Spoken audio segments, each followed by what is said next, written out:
A lot of students are worried about process, but you shouldn't be worried. They're pretty easy, really. So instead of what we normally do, which is to look around the outside first, in the process, come straight to the middle. Even the first sentence at the top's not so important. Come into the middle, have a look at the middle, notice all the key parts in the middle of the process first, and you can think about your language and everything. And then with the process, it's good to sort of do it reverse. So you might do the planning stage at the end once you've understood exactly what the process is showing. So just spend a little time looking at the process. So as this draws up, now you'll see there's a digger being drawn. Remember that you need lots of articles in a process, like a diagram. There's lots of words that we're going to be using. So lots of proper nouns. So we're going to be having the or a. Remember, for a start, we're going to use a, and then we change to the. If it's an uncountable noun, though, like clay, we're going to use the. A for a metal grid for the first time too, because it's countable.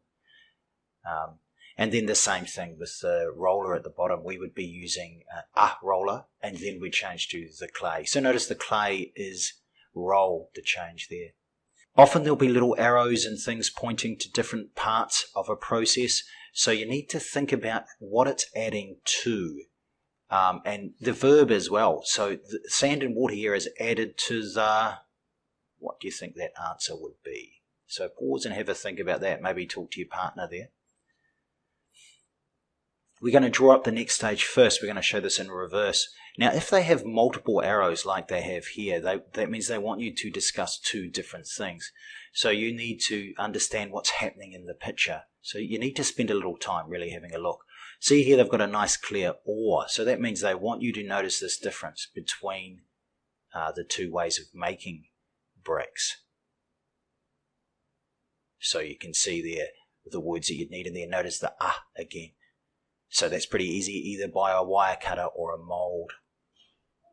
And then we have on the other side what comes out the end, which is bricks.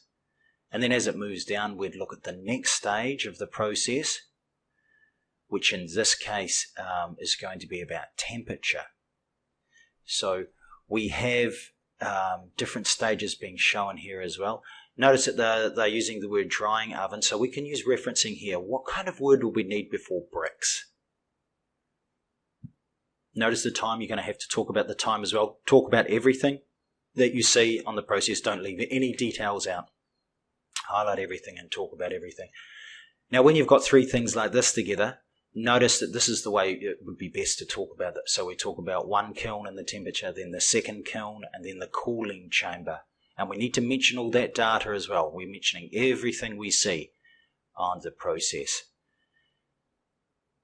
Then it moves down to the next part of the process where it's packaging and then finally delivery.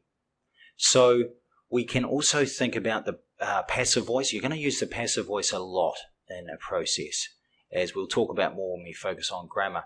But just have a look at this little sentence here as it's writing up and consider yourself what verbs and what kind of language would you use to complete that sentence.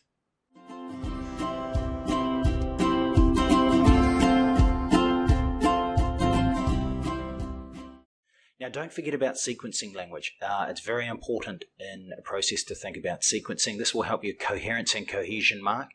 So here we see the line being drawn in, because once we've looked in detail, we can come out and think about our planning. So there's clearly two different parts of this, how they're making the bricks, and then the temperature to heat and dry and cool the bricks, and then the last bit, which is pretty simple, the packaging delivery.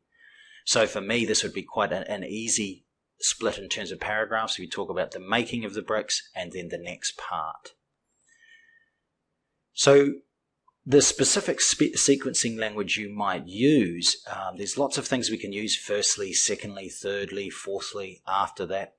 But I'm just showing you some other options you can have here as well. Just simple words like then also would be okay.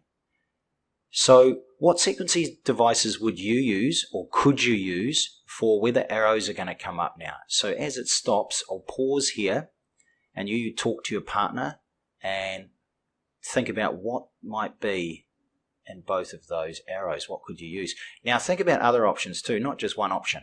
Think of other options you could use. If you want to, go into different parts of the process as well.